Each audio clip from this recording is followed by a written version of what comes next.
Hello बच्चों, स्वागत है आपका अपने चैनल तैयारी जीत में। आज हम देखने वाले हैं अर्धवार्षिक परीक्षा सत्र 2023-24 कक्षा 8 विषय गणित के पेपर का संपूर्ण हल।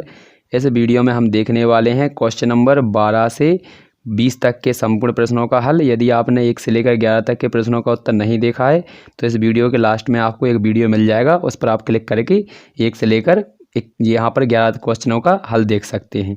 तो आइए शुरू करते हैं। यदि आप चैनल पर पहली बार आए तो चैनल को सब्सक्राइब कर लीजिए, साथ ही साथ जो बेल आइकन है उसे ऑन कर लीजिए, जिससे कि आपको सबसे पहले वीडियो मिल सके। तो आइए शुरू करते हैं।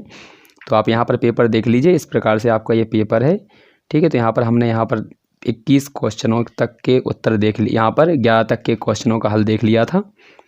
हम यहाँ पर 11 से आगे जो 12वां क्वेश्चन है वहाँ से शुरू करने वाले हैं। ये यहाँ पर दिया गया है 12वां प्रश्न। तो यहाँ पर प्रश्न देख लीजिए।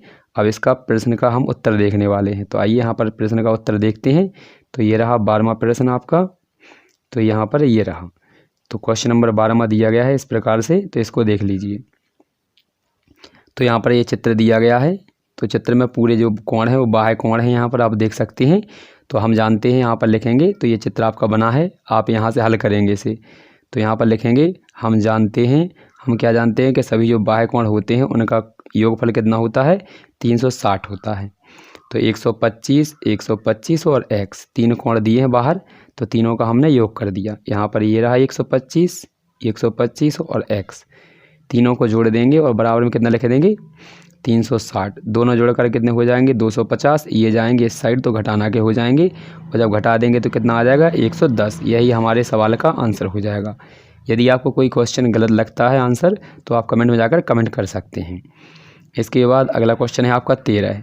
तो 13वां क्वेश्चन ये दिया गया है। तो इस प्रकार से आपका ये चित्र दिया गया था, और यहाँ पर ये बराबर का चिन्ह दिया है सवाल में, लेकिन ये बराबर का नहीं, यहाँ पर ये समांतर का चिन्ह होना चाहिए था, ठीक है। तो यहाँ पर देखिए किस प्रकार से इसे करना है। तो हम जानते हैं, क्या लिखेंगे यहाँ से, हम जानते हैं। तो आप क्या जानते हैं कि यहाँ पर ये कोण जो पास के दो कोण हैं उनका योगफल 180 डिग्री होता है, ठीक है। तो यहाँ पर दो कोणों का 180 होता है, हमें c का मान ज्ञात करना है। तो इस प्रकार से हम b और c को जोड़ देंगे और बराबर में 180 लिख देंगे। तो यहाँ पर आपका b का मान कितना दिया है, 120। इसको अब प्लस का है, ये इस साइड जाएगा, तो यहाँ पर काय का हो जाएगा, माइनस का। अब इसको हम घटा देंगे, तो घटा देंगे 180 में से 120 जाएगा तो कितना बचेगा, 60। यही हमारे इस प्रश्न का आंसर हो जाएगा, ठीक है। अगला क्वेश्चन देखते हैं बच्चों। तो ये रहा हमारा क्वेश्चन नंबर 14। 14 में क्या दिया गया है आपका, तो यहाँ पर एक चित्र दिया गया है आपका। अब इसमें आपसे पूछा है, परिणाम पूछे हैं कि कुल परिणाम क्या है। तो पहियों को घुमाना है और कुल परिणाम कितने हैं ये बताना है। तो देखिए पहिए में, यहाँ से देखिए ये पहिया दिया गया है, इसको देखकर अच्छे से, इस पहिए में देखिए कितने हैं।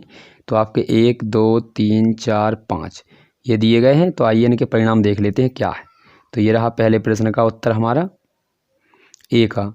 तो इसमें क्या लिखा है, पहिए में ABCD कुल 4 अक्षर हैं, अतः यहाँ पर जो कुल परिणाम होंगे वो कितने होंगे, 4 होंगे। इसके बाद अगला दिखा है, 2 सिक्कों को एक साथ उछालना है। जब 2 सिक्कों को एक साथ उछाला जाता है तो संभावित परिणाम आपके क्या होते हैं। तो यहाँ पर लिखेंगे, तो संभावित परिणाम आपके हो जाएंगे HH, HT, TH और TT। तो ये हो जाएंगे, जहाँ पर आपको H क्या है, हेड है जिसे चित्र कहते हैं, और T क्या है आपका, टेल यानी पट्ट है, ठीक है। तो यहाँ पर देखेंगे तो ये आपके आंसर हो जाएंगे इस प्रश्न की। तो आपको कहाँ से लिखना है, यहाँ से लिखेंगे आप कुल परिणाम। यहाँ पर संभावित लिखा है, यहाँ पर लिखेंगे कुल परिणाम। तो कुल परिणाम से आप यहाँ से यहाँ तक लिख लेंगे, या तो चाहें तो आप स्टार्टिंग से लिख सकते हैं। आइए 15वां प्रश्न देखते हैं। तो ये रहा क्वेश्चन नंबर हमारा 15 है।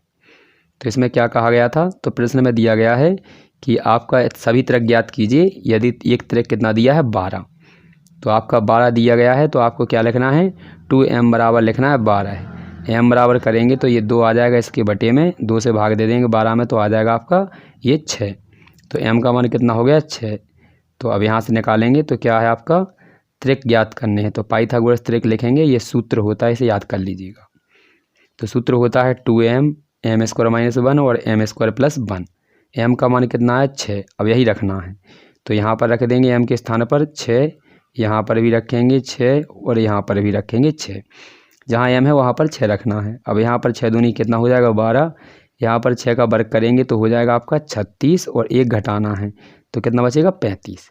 इसमें करेंगे 6 का वर्ग तो कितना हो जाएगा 36 और 1 जोड़ना है इसमें तो कितना हो जाएगा आपका 37। यही आपके प्रश्न के उत्तर है। अगला प्रश्न देखिए, तो ये रहा अगला प्रश्न। तो ये हमारा प्रश्न है 15वें का अथवा। ठीक है, तो यहाँ पर ये देख लीजिए, ये दिया गया है चित्र रिंग वाला। इसमें देखिए क्या बनाना है आपको, तो यहाँ पर प्रश्न दिया गया है। ये रहा क्वेश्चन 15 का अथवा। तो इसमें क्या है देखिए, दो निकटवर्ती जो कोण होते हैं उनका योगफल आपका होता है 180। कितना होता है 180। तो यहाँ पर एक ही कोण दिया है, देखिए यहाँ पर, तो यहाँ पर एक ही कोण दिया गया है 70। तो यहाँ पर इन दोनों को जोड़ देंगे, कोण R प्लस कोण I, तो इनके बराबर में कितना कर देंगे 180। अब यहाँ पर R का मान दिया गया है आपका 70, ये 70 इस साइड जाएगा तो आपका क्या हो जाएगा माइनस का। तो 180 में से 70 जाएंगे तो कितने बचेंगे 110, जो कि यहाँ पर दिया गया है। देखिए यहाँ से किया है हमने, तो यहाँ से हल है। तो आपका R का मान कितना है 70 है, तो ये रख दिया।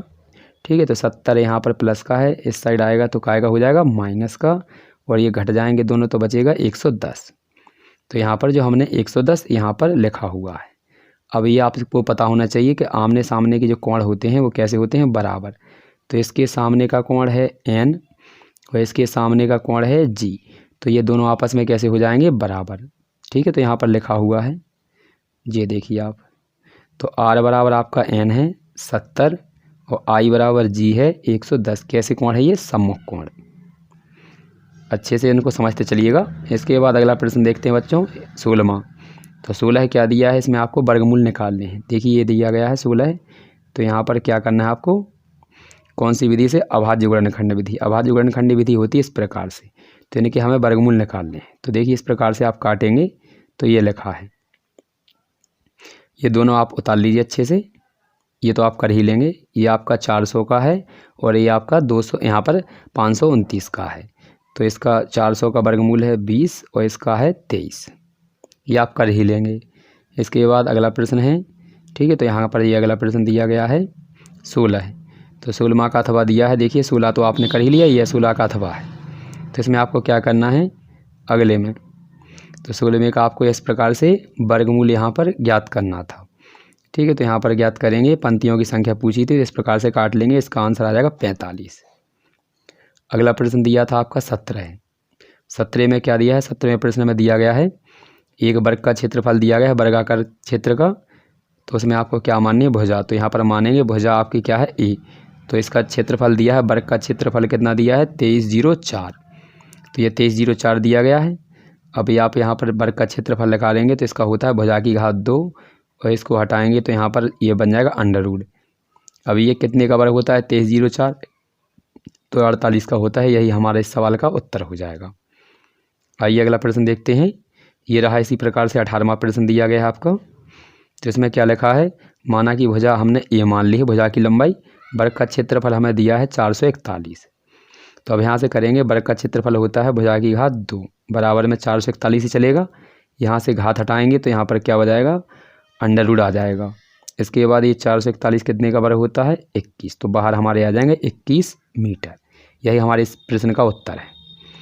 अगला प्रश्न है आपका 19। तो 19 में क्या दिया गया है, देखिए एक टीवी का मूल है, यहाँ पर थोड़ी गलती दी गई थी सवाल में, तो सवाल को मैं आपको दिखा देता हूँ क्या गलती है 19 में।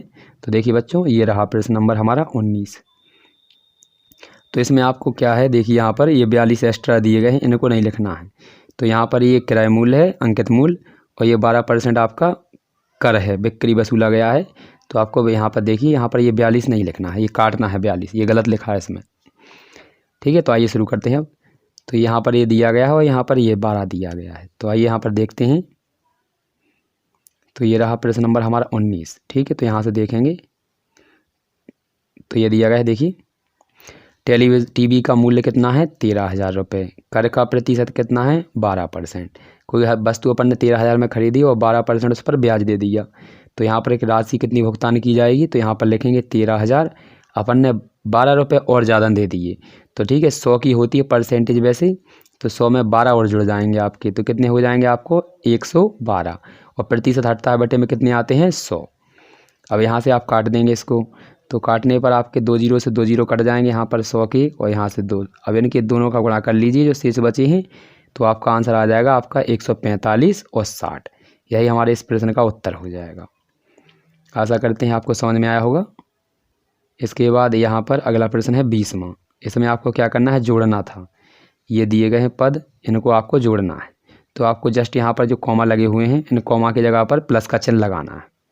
तो हमने यहाँ पर प्लस का चिन्ह लगा दिया। अब प्लस के बाद आपने देखेंगे जो यहाँ पर था, यहाँ पर और यहाँ पर, इन दोनों के बीच में क्या लगा दिया हमने, प्लस। अब आप देखेंगे कि ये वाला प्लस में है और ये वाला माइनस में, तो ये कट जाएगा। इससे हमने ये काट दिया। इसके बाद ये माइनस का है, ये प्लस का है, ये कट गया।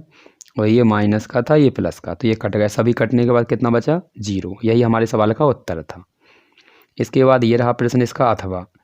तो अथवा है 20वां, तो इसको देख लीजिए। इसमें दिया गया है, तो h दी गई है, ऊंचाई कितनी है आपकी, ऊंचाई दी गई है 4। एक भुजा दी गई है आपकी यहाँ पर 10 और दूसरी भुजा आपसे पूछी गई है।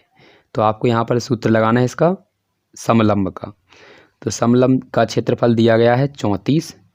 आप यहाँ पर सूत्र लगाएंगे 1/2 गुणित h गुणित a प्लस b। तो 1/2 h का मान कितना है आपका 4, तो ये 4 लिख गया। a का मान कितना है 10, तो आपका a का मान 10 हो गया। b का मान हमें ज्ञात करना है। अब इस 2 से काट दिया हमने 4 को, तो कितना आ गया, यहाँ से काट लो या फिर सीधे डायरेक्ट करो। आप यहाँ से ऐसा कीजिए कि यहाँ पर ये 4 है और यहाँ पर ये 2 है। तो यहाँ पर ये 2 है बटे में, तो यहाँ पर आ गया गुणा में, और ये है आपका गुणा में, तो ये यहाँ पर आ गया बटे में। अब इनका गुणा करके काट लीजिए। तो 2 से हमने काट दिया 4 को 2 बार में, फिर 2 से काट दिया 34 को, तो 17 आ जाएगा। ये आ गया 17, और ये प्लस का 10 इस साइड आएगा तो माइनस का हो जाएगा। अब इसको घटा लीजिए तो कितने आ जाएंगे, b बराबर आपका 7 आ जाएगा, जो इस सवाल का आंसर है। आशा करते हैं आपको समझ में आया होगा। ठीक है, तो यहाँ पर आप अच्छे से नोट डाउन कर लीजिए। मिलते हैं अगले वीडियो में, तब तक के लिए। यहाँ पर यदि आपने पिछले 1 से लेकर 11 तक के प्रश्नों का उत्तर नहीं देखा है, तो यहाँ पर आपको एक वीडियो मिलेगा, आप उसको देखकर संपूर्ण हल देख सकते हैं।